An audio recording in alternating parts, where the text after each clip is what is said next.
Officer Applicant Constantine from Orange County, Lake Forest. Lake Forest, that's about the furthest end of our beat of our area. All right, thank you for tuning in today. Once again, I'm Officer Rosemont. I'm one half of the recruitment unit. To my right is Officer Misty Bailey. All right, she's actually a current background investigator in our backgrounds unit. Several years of experience and backgrounds previously, but also in human trafficking, where she came directly from that unit to the field, back to the backgrounds unit to join us here now. To her right is Officer Carrie Rivas.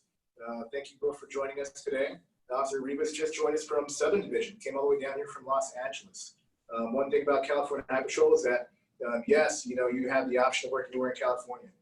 The entire state is yours. You have to go to the one academy in Sacramento to kind of earn your stripes, to earn your badge and join our department.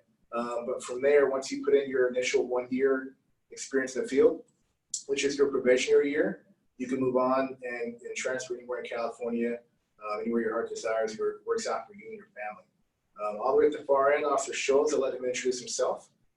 He had a chance to work in several different area offices. Throughout my career, I'm about 11 years on with the California Highway Patrol. And the first 7 years of my career was in the El Cajon area office in the eastern part of San Diego, working there and also doing several special details such as SRT, deployment to Cleveland, Ohio with our special response team back in 2016. Great experience. And I'm also an active shooting instructor for our division, along with Officer Schultz. I'm Officer Schultz, currently with the Border Division Recruitment Unit. I've only been with the unit for a few months now, but it's been a great experience so far.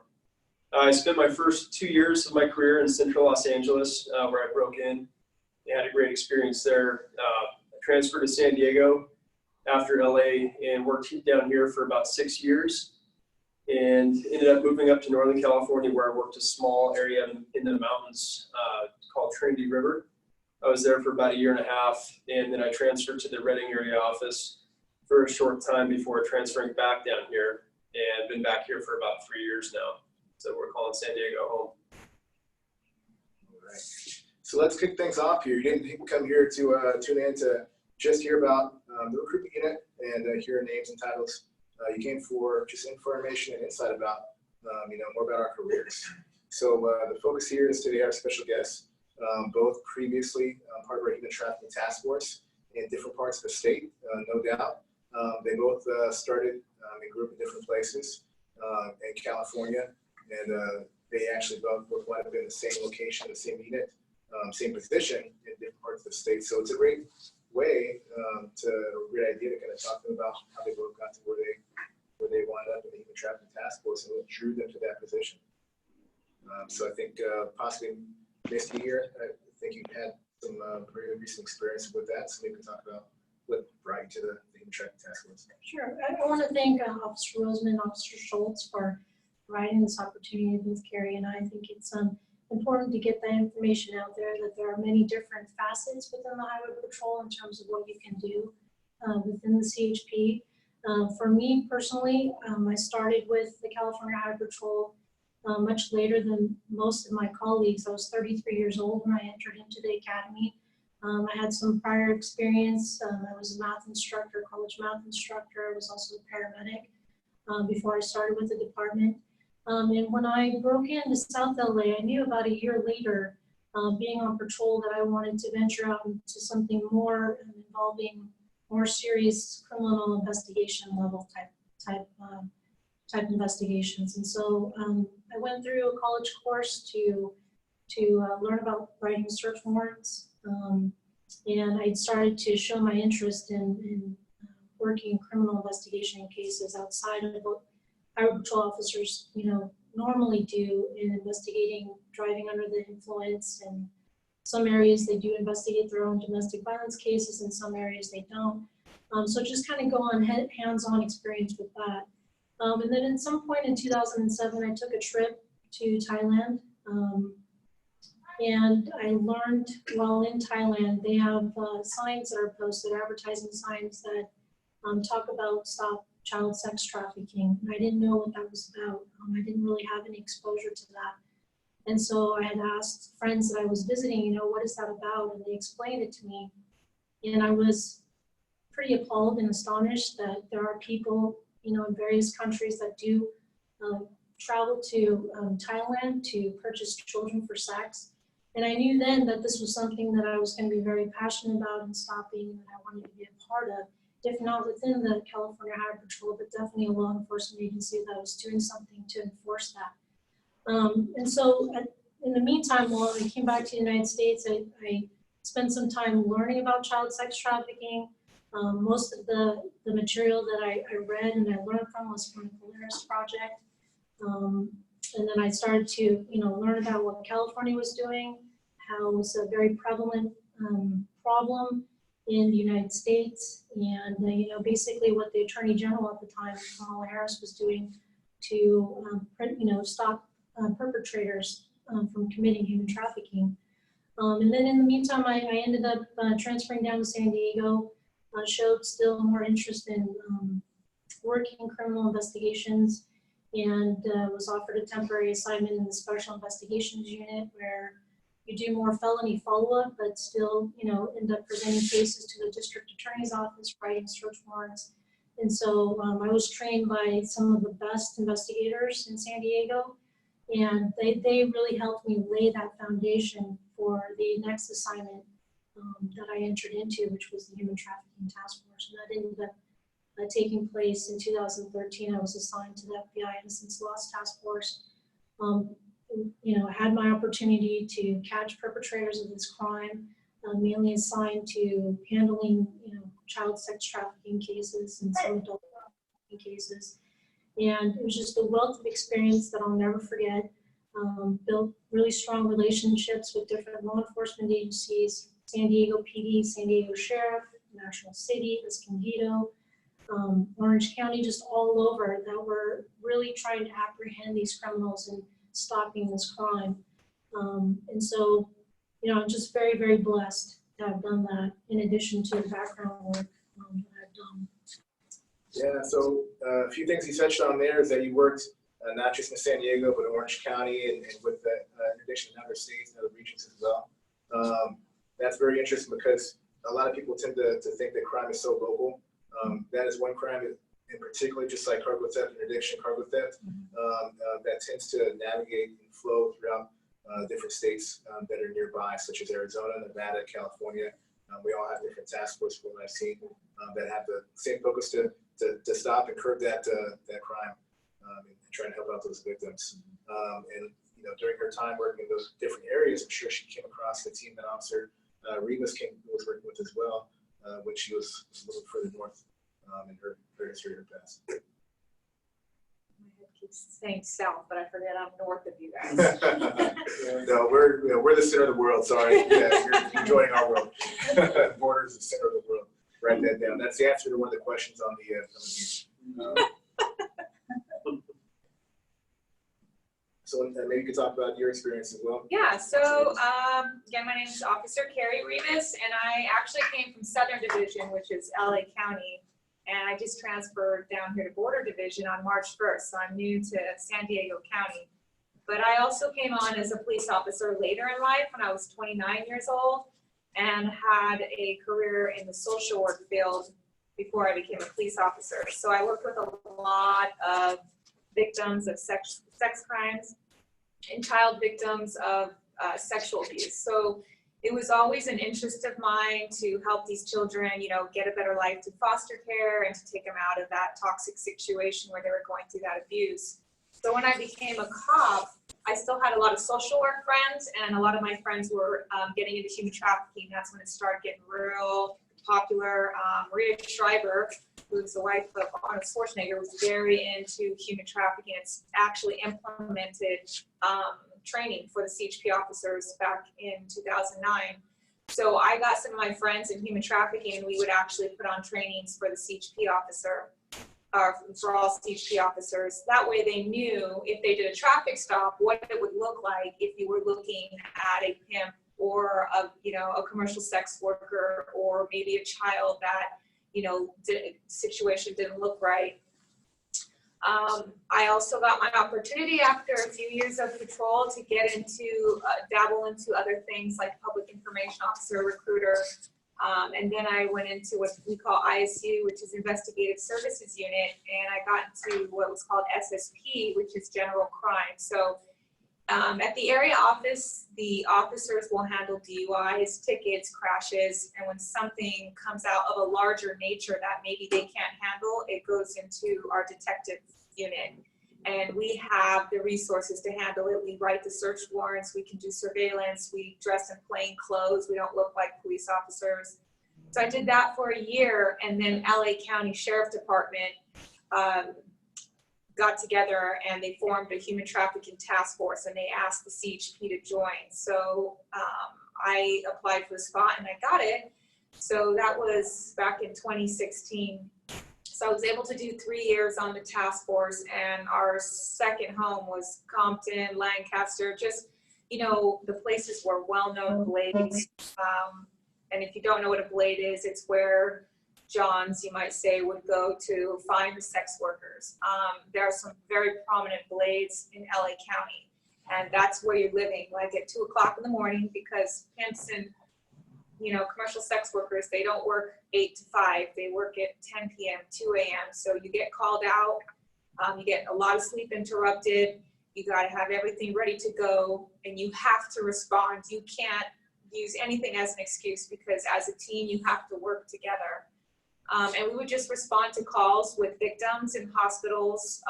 Sometimes there was a pimp that was holding a commercial sex worker hostage. There was all kinds of different situations. We also got to do undercover work, which was really interesting for me. So I don't know if you got to, yeah, so we got to dress up as commercial sex workers, and we were put out there on the blade to get Johns and arrest them. We wouldn't arrest them, but the arresting team would. We would also go on computers. I would pretend that I was a 12-year-old just having fun. And, you know, you're trying to catch predators, kind of like that show, How to Catch a Predator. It's very interesting. Those are some of the things you get to do. So you don't think about that when you're thinking CHP officer. You're thinking more traffic related, but we have a lot of different types of jobs where you do get to step out of the box and do really fun stuff like that. Like a big recruiter. Best job in the department. It is the best job in the department. Someone that agrees with me. I'm right sometimes. But that's very interesting. So just to touch on one thing you kind of brought in was the change in direction of how human trafficking has changed and taken different directions with the introduction of technology, Facebook, social media.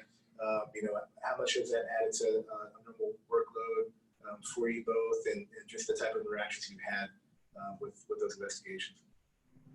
Well, when, you know, back in, let's say, 80s, 90s, and early 2000s, it was a lot easier to catch the action of pimping and prostitution because it's out there on the streets. But now, with all the technology that we have, people are hidden away behind computers in hotels, or maybe they're renting a room, or maybe they have a home, and it's a lot harder to catch because it's just not out there in the open like it used to be. I don't know what your experience was. I would also say, though, you know, back during that time too, I think there's been more education within law enforcement to understand domestic sex trafficking, to bring that level of education to officers and detectives. You know, I think for the most part, I think commercial sex workers were often blamed for many things that, you know, that they were held against their will by pimps, you know, for various reasons. And so I think that level of education has really helped bring human trafficking forward. But definitely, you know, with different, not just Facebook or Instagram or all these other, Snapchat, you know, all these different software applications, it has made it quite difficult to access that information, but, you know, not impossible, because there's still closing cases on people that are doing this crime. So. Yeah, and as they said, it's a very common crime. You know, just looking at statistics, 15 to 17,000 people are victims in the United States a year, and a lot of people tend to see this as a problem that's similar to movies that they seem like Taken. You know, and they think that this is something that strictly they're going to take you to Europe or to some other foreign country. America is actually one of the biggest influx of new cases and victims coming into this country as a result of human trafficking. From what I've seen, and from what I've heard, there's also different forms of human trafficking, not just sex trafficking, like labor trafficking as well. So there's a lot of different. It's a huge problem. The focus and the ideas behind that. I'd like to bring up something that you said about people watch movies and they do think it's like Taken, and they think this, you're taken to some other foreign country and trafficked, and people don't realize that in every single city, including yours, there's human trafficking going on. It's just might be more behind the scenes. It's not, nobody's taking anybody anywhere. They're doing it right here in your neighborhood. And that's the scary part, because if you don't have a known blade in your city, then all they're doing is doing it behind the computer. Yeah. So, that's the sad part. What are some things that you feel, they can do if they interact with someone, they see something or potential victim in their community? Should they reach out to contact with you? Where would you start? I'm trying to direct someone that maybe approached you with information or ask. I would say try to gather as much information as you can, but attempt to or report it to the local authorities. And if you don't feel comfortable in doing that, there's also the National Hotline that you can contact. And if you don't feel comfortable with that, they've even created an ability to text. But most agencies now, they do have someone assigned to the Human Trafficking Task Force, and they're usually, I know from the task force that I came from, they're on call 24/7, and they take those calls. So there's always opportunities to report it, and you should. Absolutely. And if you're looking for that, you can always try Google, right? It's our favorite word of the day, is Google it, but that's as true as it gets. There's websites, information. If you have a pen and pad, we'll give you the phone number at the very end of today's seminar. So make sure you write that down and hold on for that. If you cannot find that on Google, we'll get that for you. Yeah, there's a couple of really good agencies. CAST is one of them. That's the Coalition to Abolish Human Trafficking and Slavery. That is, maybe there's an adult that that's involved in human trafficking. Maybe they don't want the police involved, but they do want help. They can always contact CAST, and CAST has a lot of stuff. They offer legal services, housing, food stamps, all kinds of things. And then there's another agency called Saving Innocence, and they help the victims that are under 18. They provide them with clothes, school supplies, food, and they'll stand there in court with them when they have to testify. So there's a lot. You can Google a lot of things if you're wondering. And if it's a dire emergency, don't try to sit there and talk to a pimp. If it's a dire emergency and you really believe someone's life is in danger, you just call 911. Don't Google anything. You just call 911 and let the police figure it out. We like to consider that being a good witness. So sometimes being the best witness you can be helps that person and yourself and your family more than anything.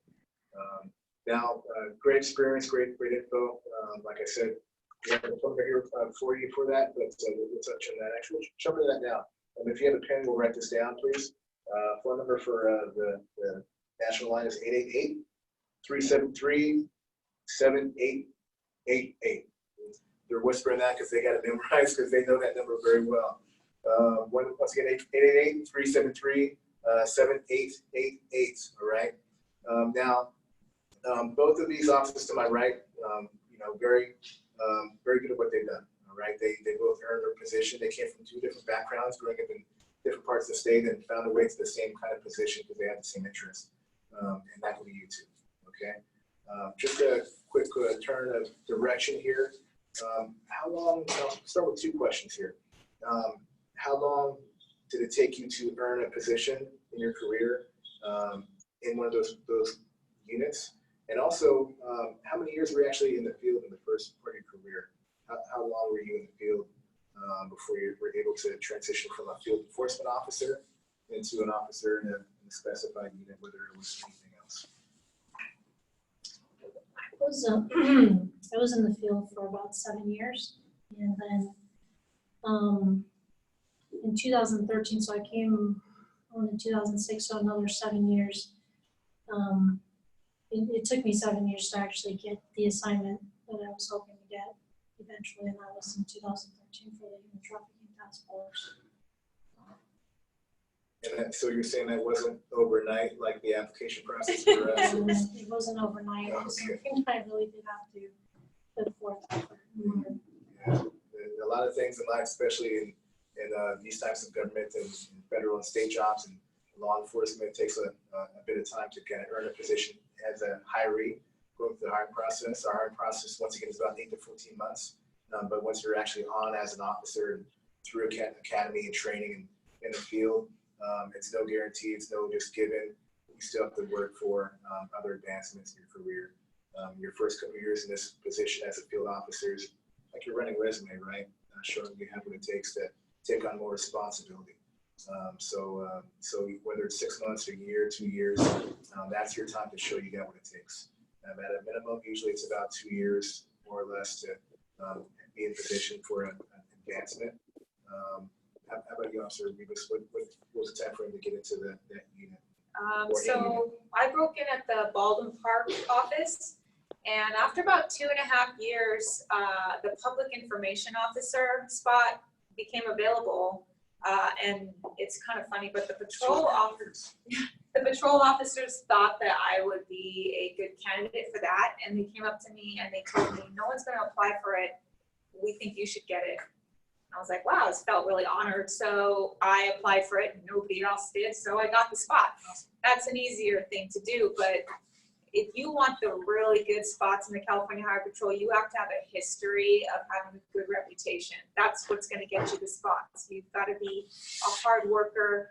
Sometimes you might have to go to work and not get paid, but you're there showing people that you really want to do it. As a patrol officer, you have to be good with reports, not calling in sick, having just a good personality and a good attitude. That's the kind of stuff that's going to get you hired on to special spots. And your reputation is going to be made the first day you walk into that office. So that's when you really have to show who you are. So I was lucky and I got a spot pretty quick. So we talk a lot to you as new applicants about taking every day to show and prove to yourself, to us, that you're ready for more responsibility. You're mature enough for a position. So that carries over not just as a new applicant, just applying, taking every chance to make a positive first impression, even if it's not your first time meeting someone, whether it's a coworker or supervisor, whatever it could be. That continues as an officer. So now is a great time to practice and train yourself for this opportunity to take advantage of, to progress your career. Great question. So I got a question. How did your position as human trafficking investigators assist you in getting your current position in backgrounds, and how has that helped you in that position? Well, that's a great question, Officer Schultz. This is actually my 3rd time working backgrounds. So I've had some prior experience in working in this unit.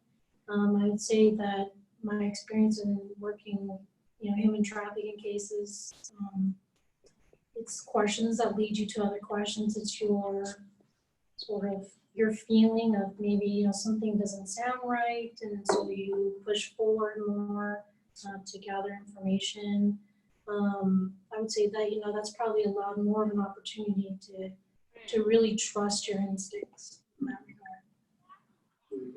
Yeah, you definitely will develop great listening skills as an investigator, because that's what it's more about. When you're asking people questions, you're listening to the answer, but you're also listening to what they're not saying.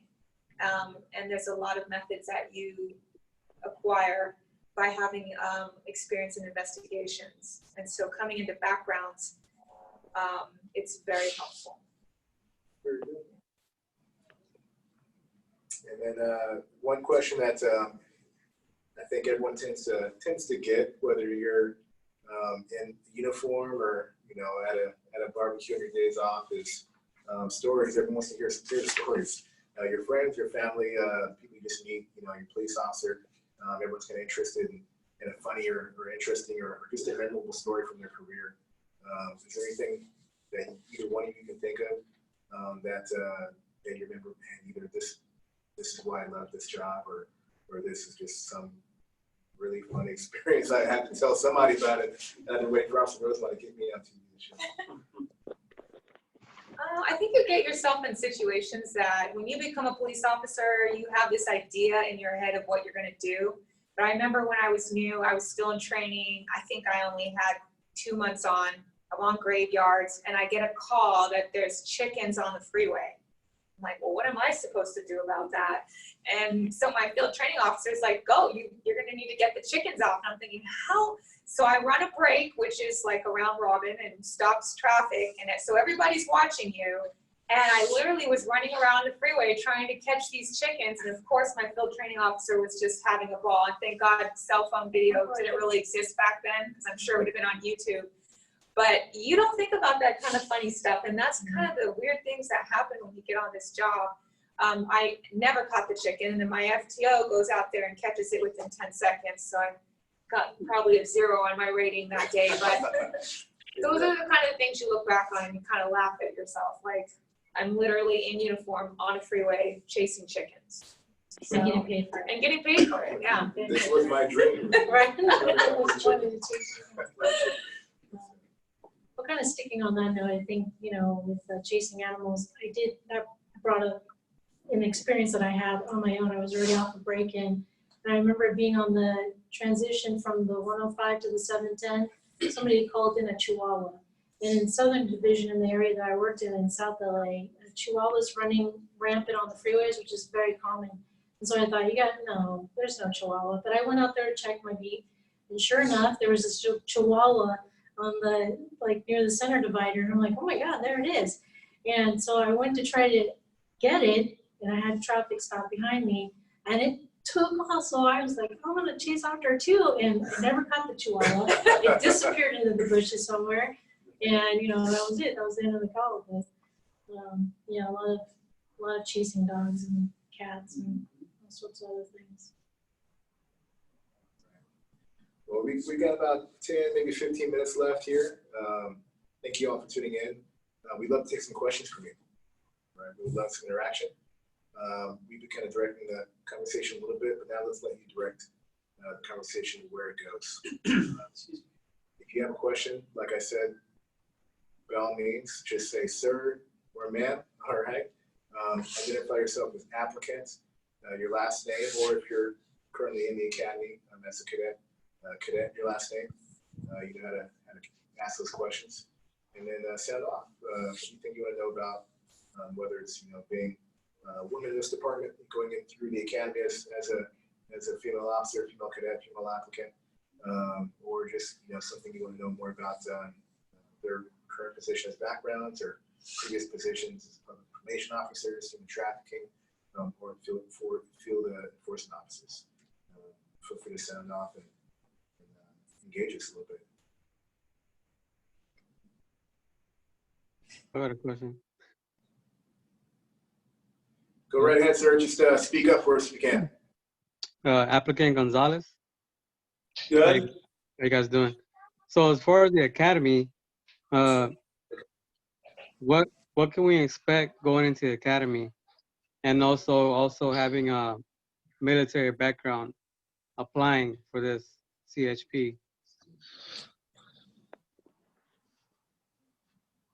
So your question is, what can you expect going into the academy? Yes, like how? And you're prior military? Yes, And what branch? the Marines. Okay. So it's set up very similar to a Marine boot camp, where you're going to be expected to do multiple tasks all throughout the day, starting at 04, getting up early, making sure you're all squared away, uniform's all pressed, brass is shined, boots are polished.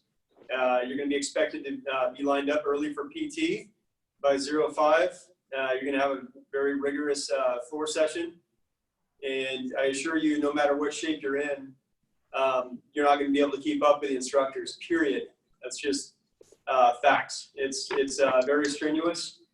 After the floor workout, you're going to go out for a strenuous run. Could be anywhere from 2 to 6 miles. After that, you're going to go to chow, and that's going to be very rushed. I'm sure you remember in the Marine Corps, you don't taste your food, right? Yeah. Right? Yeah, very similar. And after that, you're going to be going through academics, driving, range, marching. It's just basically a nonstop onslaught of activities and tests all throughout the day. And it's just a test every day, really. So you got to put your best foot forward and just keep that strong mental mindset to get through it. And how long is it? How long is the academy? 6.5 months. It's 7 months of training. So I think Applicant Gonzalez, you've attended some of our previous workshops, correct? It's my first time. First time, awesome. So definitely attend more. We touch on this a lot, but it's actually 7 months of training in Sacramento, California, and it's going to be grueling for you. It's going to be long. It's going to be very much like basic training, except not 3 months, but 7 months. And the main difference is that in that exchange of time frame, you're not locked down weekends, confined at all, like the military is in basic training. You have your weekend liberty and that Wednesday evening liberty as well, to kind of balance that self and offset that time. But that time can be restricted and taken away depending on your performance. But a lot of people don't really know about that part of law enforcement, that it takes several months to go through the training. It's arduous. It's long, early mornings, late evenings, especially with our academy. And part of that 7 months of arduous training is money in the bank for you, more insurance for you. And what I mean by that is we're not going to just meet the minimum basic standards for post requirements and post peace officer standards and training. They determine how many hours you need to be a police officer in California. Their mark is around 800 hours of actual formalized, standardized training. We hit that mark and we keep going past that. And we give you about 1,300 plus hours of law enforcement training and shooting, driving academics, enforcement tactics such as how to make, arrest techniques, control techniques to defend yourself, to take that person into custody, doing building entries, etc., actual traffic stops, all the things you'll be doing as an officer, but just a very basic mold of that. But since we're doing more hours than that basic minimum post requirement, along with our physical training, etc., we're going to be able to get hired by other agencies if you decide CHP is not the correct fit for you. We will not take lateral transfers, meaning if you've gone through a basic post academy, we'll still expect you to go through the full hiring process of applying, taking our physical test, written test, just like you're going to do or you have done now, and going through full background investigation, starting over completely. For us, we have the option that if we decide to apply for another agency, after being going through our probationary period as an officer for CHP, going through academy, I would say it's very likely, extremely likely, you get hired by pretty much anyone nationwide. So you have that assurance that if you go through our academy, wait that extra time frame, that 8 to 14 months, which is a little bit longer than some agencies, and you go through longer, more intense training with us, you not only will receive a great financial commitment from our department, from a salary standpoint, long-term benefits, retirement, time away from the job, and your what we call work-life balance, vacation, days off, etc.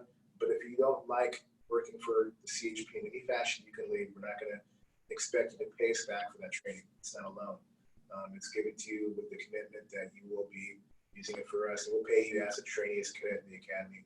And if you decide you want to leave and transfer and move on and apply for another position for some other local PD in Texas or Florida, then you'll be going through the hiring process for them, and you won't likely have to worry about going through their full academy again.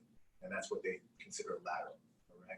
For us, you'll be going through the entire thing, just extra insurance for you, and also hopefully more money in your pocket. For us, if you're going to be with our department.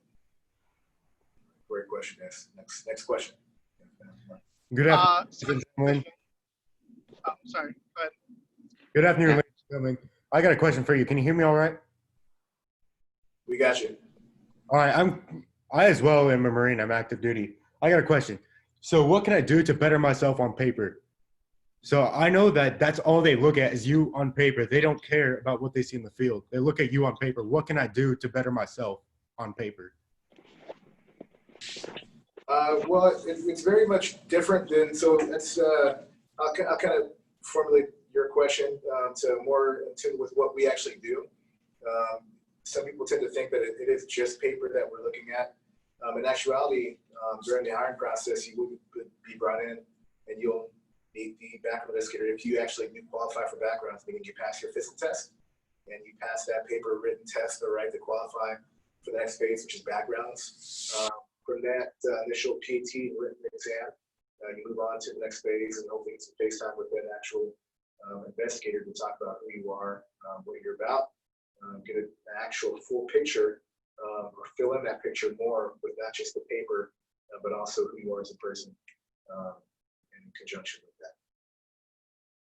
Yeah, the background process is not a paper process. Yes, you have to fill out a lot of paperwork, but it's us talking to you, your neighbors, your friends, your family, your spouse. It's us having a really good roundabout picture of you.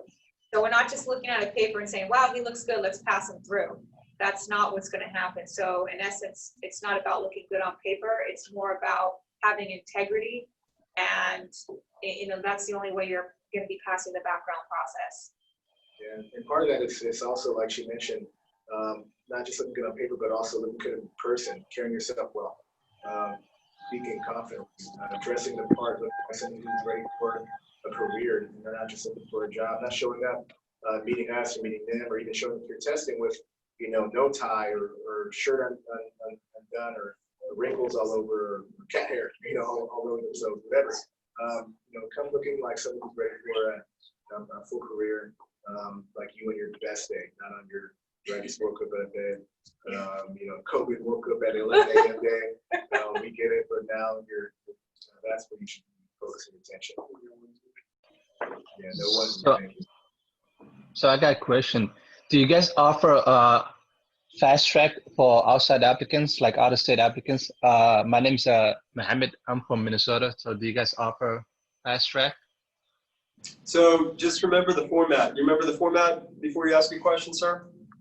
Oh, no, I'm new. It's my first time. Okay, yeah, so I'm talking about the format before you address us. It's either sir or ma'am, and then applicant, your last name, and then state your question. At all times, correct? You understand? Copy that. Okay, so go ahead. Oh, okay. My name's Yusuf Mohammed. I'm from Okay, Minnesota. let's start over. One more time. So if you want to talk to us or ask a question, the format in which we want you to engage us is sir or ma'am, applicant, and then state your last name, and then you can ask your question. You understand? Okay, yes, sir. Okay.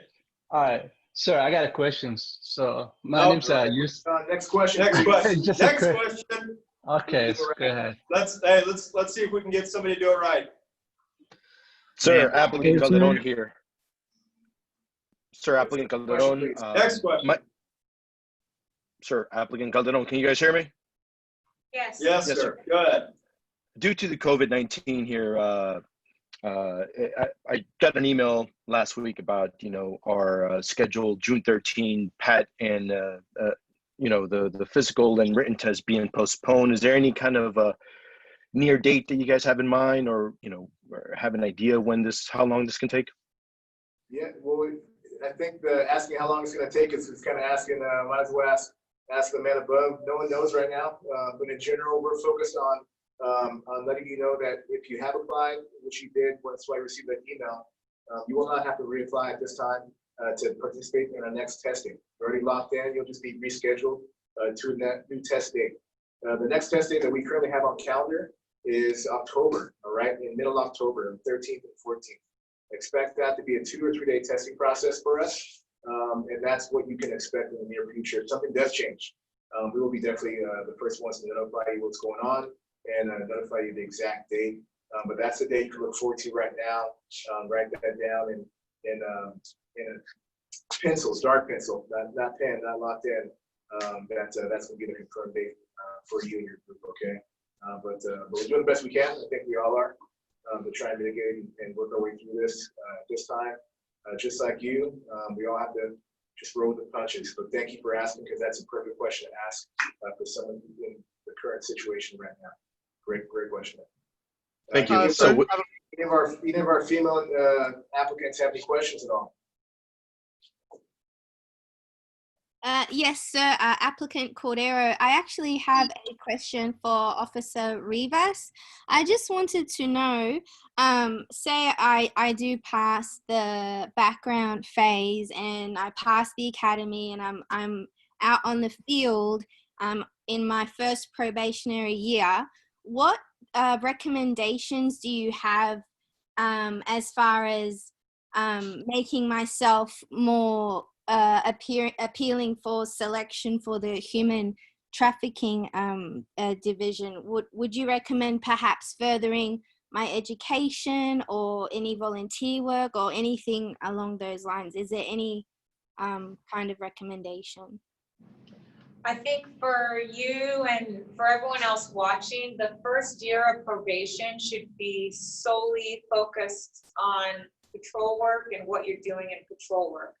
Don't bother yourself with outside stuff at that time, because this is a real key part in your career where you can and will be fired if you don't make it, if you're not writing reports on time, if you're making a lot of mistakes in the field. So the first year, that probationary year, just focus on what's at hand. Focus on becoming a patrol officer, getting a good reputation with your office. And as time goes on, in the next, maybe year or two after that, as you start getting better at your job and it becomes less stressful, then you can start venturing out, taking training classes. There's tons of training classes out there that you'll probably have to go on your own time. Sometimes the department, because of staffing, they can't let you go. So I would say just look at training, online training, go to classes. You can do sit-alongs or ride-alongs with the Investigative Services Unit. You can volunteer at places that focus on human trafficking. So there's a lot of stuff you can do to get involved. And that's for any position. If you guys want to do canine or a motorcycle or whatever, just focus on your career at hand first. And then after that, start venturing out, practicing and getting more knowledge on it. Let people know you're interested. It's a lot of people that are veterans that would love to help new people. So find that person. And let's say you made it onto the CHP and I knew you were interested.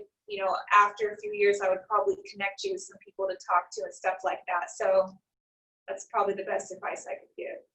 Thank you so much. That's great. Yeah, thank you for that question. I just want to, before I forget, ask you, how did you hear about today's seminar? You're actually in the field right now, correct? Yeah, right now, yeah, I'm going through backgrounds, and I got the invitation through the APP email. Okay, so you're not in the field. You're going through the background process currently. Correct. Yes. Okay, gotcha. Thank you for tuning in. Great question. And Officer Rivas was right on point there with your advice. That's one thing that I did personally a lot is my days off, I would sign up for additional training that my peers were not signing up for, not just through CHP, but other allied agencies in the area. And I even tried personally from San Diego up to Los Angeles and, for a 7-day training in commerce or those areas out there, just to get a little more insight into something that could pay off later on in my career. And I did that quite often my first 3 or 4 years in the department. Helped out quite a bit.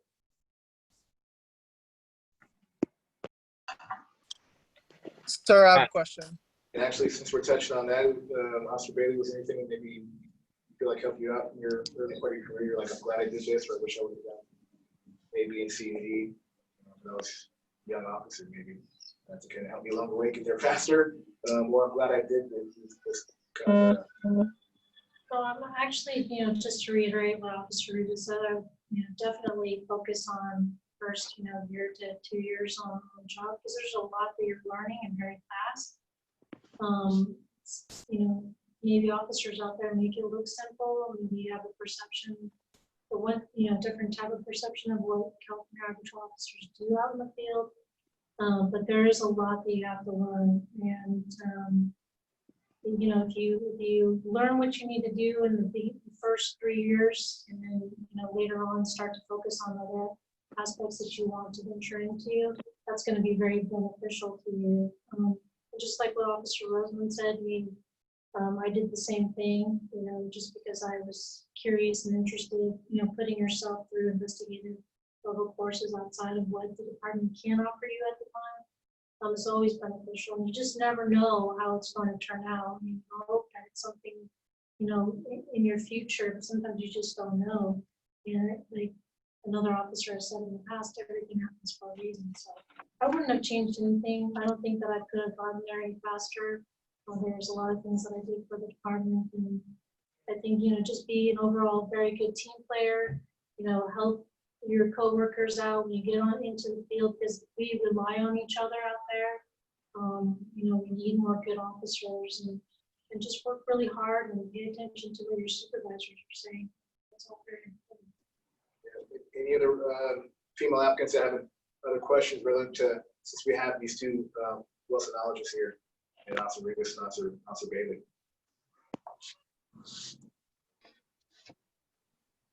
Officer Rosman, Officer Schultz, this is applicant Gonzalez. Can you hear me? Yes, we can. Okay, so I have a quick question in regards to military personnel. So the question is the form CHP 446 Charlie, is that required to be filled? 446 Charlie, I don't have that form memorized. We have the 446F. That's going to be expected at the actual testing.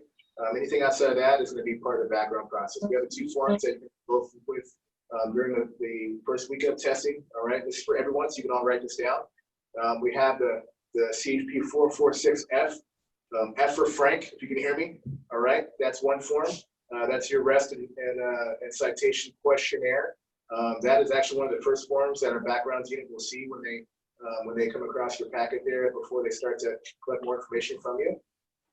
The other form is the STD, all right, 678, STD 678. Both those forms are on our website, okay? And I'll talk to you more about exactly where that's at in a second here. But the STD 678 is your basic formal application of employment with the state of California. When you guys, someone is kind of curious here what they mean by that, I already sent them an application. Well, when you went onto the website and you create your profile, you answer those 4 or 5 pre-initial questions. If you're within our age range, you're a citizen, etc. And they didn't really ask you about your work history at all, right? Or they didn't ask you to attach your resume, anything. They didn't ask anything about your living arrangements. That's where we're going to start to collect the information after the testing weekend. But both those forms have to be completed and submitted to us on the weekend of testing, not before that, but bring that with you, and we'll tell you when to bring that on what day. Usually it's the day of the actual written exam, not just the physical test. Everything else will be, we'll kind of give you that information in pieces as you work through the background and hiring process. So everything else don't stress about. Just those 2 forms, and those can be found on our website, on the chpcareers.com website.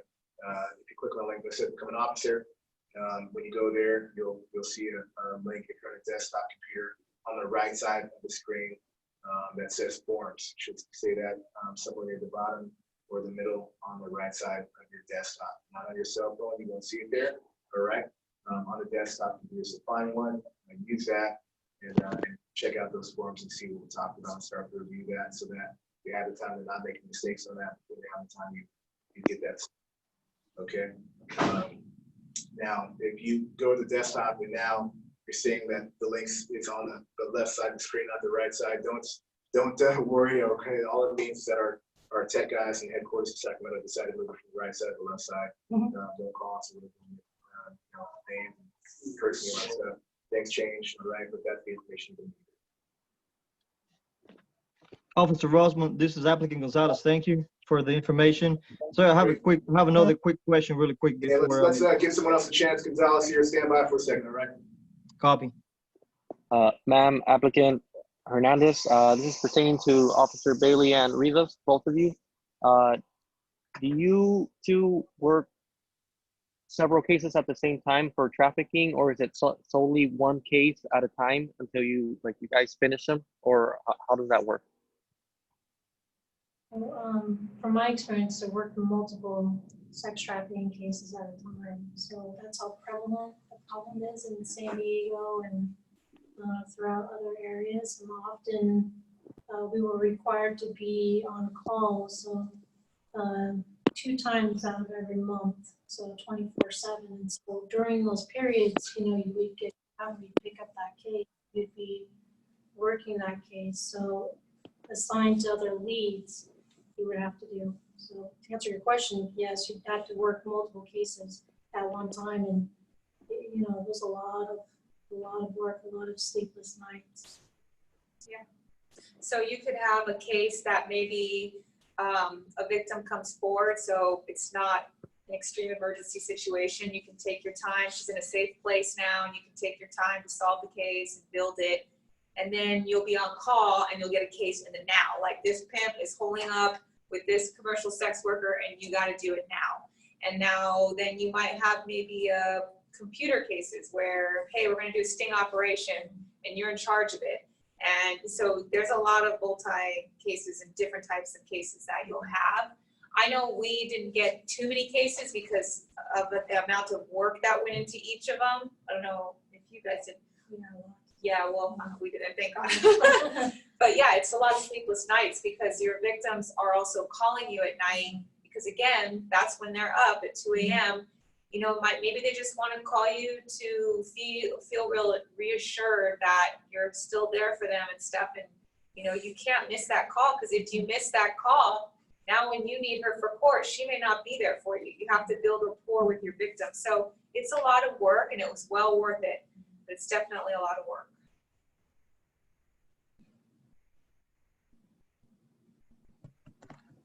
Sir, applicant Thank you. Dialba, I had a question, if I may. Go ahead, Dylan. My question's for Officer Rivas and Bailey. So after working in these various special units, is there any other units you had your eye on as far as moving on to later? This one. How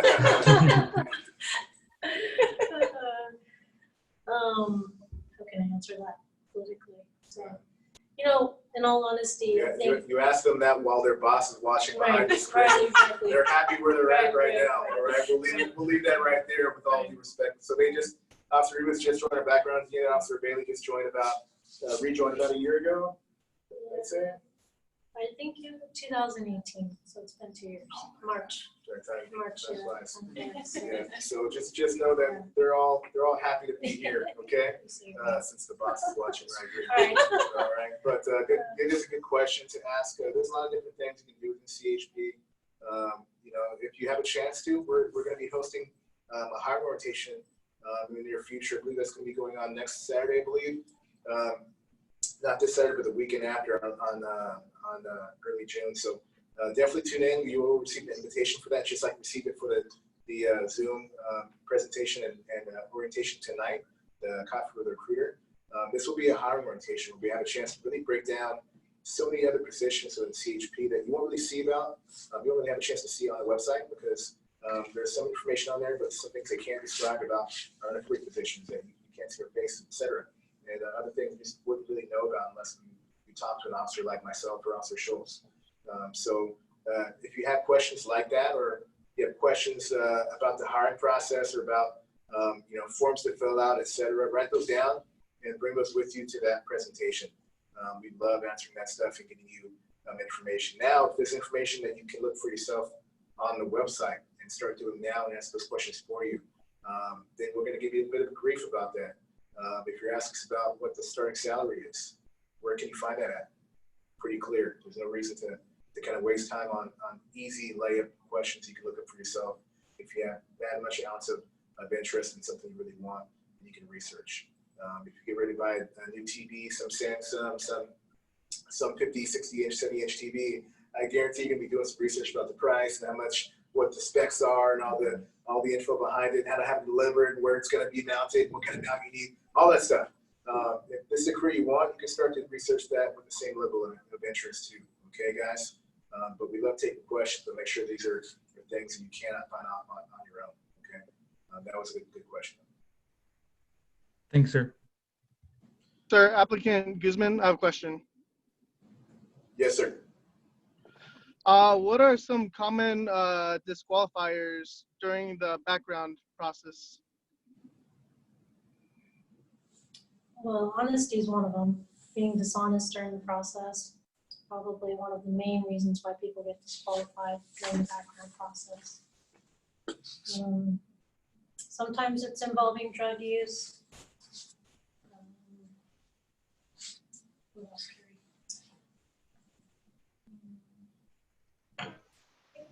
dishonesty is just the really, that's just what it's gonna come down to. And we're gonna tell you this 1,000 times, and guess what? You guys are still gonna be dishonest on your applications. 75% of people that get disqualified in backgrounds, it's for dishonesty. It's not even for the act itself. It's because you were dishonest about the act.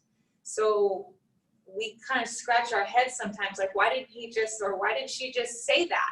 It's not something that would get you disqualified, but because you lied, that is going to get you disqualified. It's very frustrating as a background investigator when you have a really good candidate and now you start finding things. And look how much investigative experience, you know, this officer and I have. We have a lot. So don't think if you're gonna lie that you're gonna get away with it. You're not.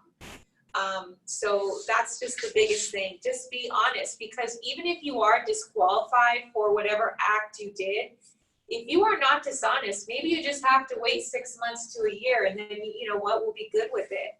But if you're dishonest, that's just a personal trait that we're not going to hire.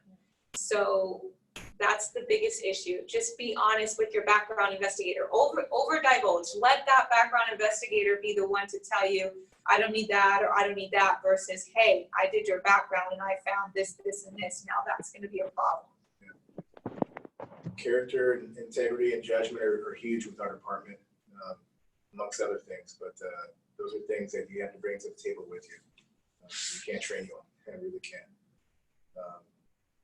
We're gonna be casting off here in just a second, but I think we'll take one more question from the group. Hopefully, it's something that is relative to their position, who they are, and our guests here.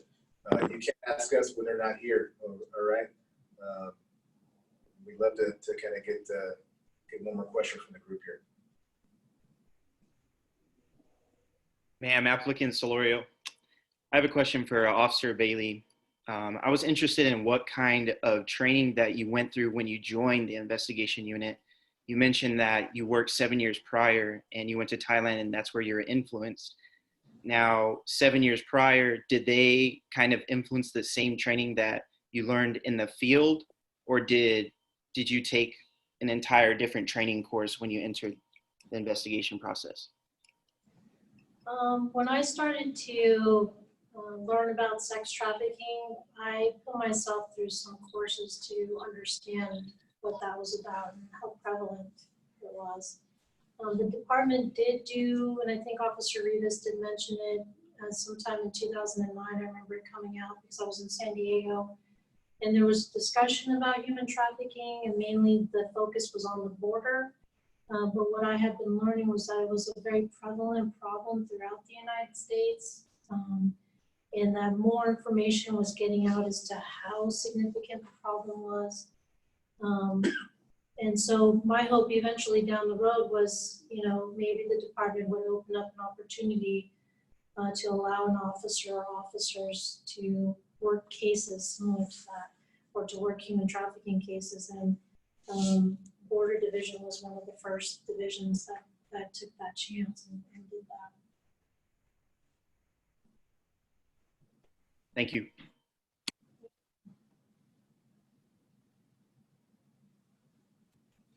All right, gang. I think we're kind of hitting our time frame here. We feel pretty good about this.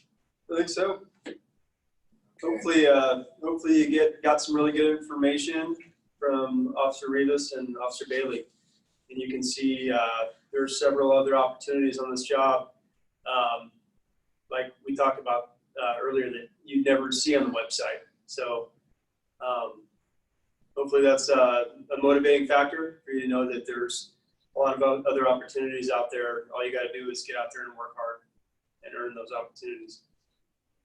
Shoot straight. Shoot straight. That's right. Yeah, Good thank you for attending today. Good luck.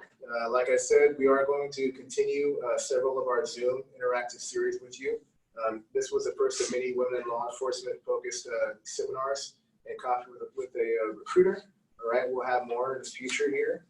If you want to get a hold of us, feel free to email us. The same email address that emailed you the invitation for this, CHP Border Recruitment at chp@ca.gov, or Officer Schultz or my email that we sent it out to you. Feel free to reply to that with any questions that we didn't get around to today's seminar. And we can kind of give you some resources, some guidance, some information as best we can and help you out. All right, keep you trained. But in the near future here, stay on the lookout, keep physically sharp, maintain your physical training program. That also helps out with your psyche, your mentee, your mood as well, and it all kind of helps you be the better person you can be. Because our focus and your focus should be to be a better person every day, be better every day. So with that, we're going to sign off here and say good night, good evening. Thank you for tuning in, and have a great night, guys. Thank you. Thank Thank you. you. Thank you, everybody. Thank you. Thank you, everyone.